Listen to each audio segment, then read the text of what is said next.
বৃষ্টির আওয়াজে সকাল সকাল ঘুমটা পুরো ভেঙে গেল। বাইরে এসে দেখি প্রচণ্ড বৃষ্টি হচ্ছে। বৃষ্টি থামার পর ভাই আর আমি চলে গেলাম রেশনে। ওখানে গিয়ে ঠাকুরের কাঠামোটা দেখে তো মনটা পুরো খুশি হয়ে গেল। সত্যি মনে হলো পুজো আসতে আর মাত্র কিছুদিন বাকি আছে।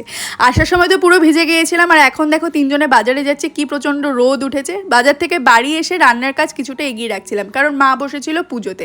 তাই যে ডিম টিম ছাড়িয়ে রাখছিলাম আর কি। এখানে তুনুকে দিয়েছে লিখতে, বাট লিখতে লিখতেও শুয়ে পড়ছে আর কি। তাই ভাবলাম আর লিখতে হবে না, চলে আয় আমার সাথে ডিম ভাজতে। তাই দুজনে ডিম ভাজতে বসে পড়েছিলাম। আর এই যে ওলের ডাটা ছাড়াচ্ছিলাম ফার্স্ট টাইম, ভাই পেছন দিয়ে এসে এমন ভয় দেখালো, মনে হলো যেন আমি ভূতের দেখা পেয়ে গেছি।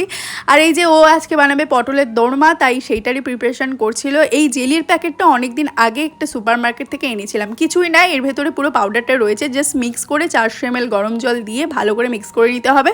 তারপর ফ্রিজেও রাখতে পারো বা নর্মাল রাখতে পারো, পুরো জেলির মতো হয়ে যাবে। ফার্স্ট টাইম টেস্ট করার সময় সত্যি পুরো কাফ সিরাপের মতো লাগছিল।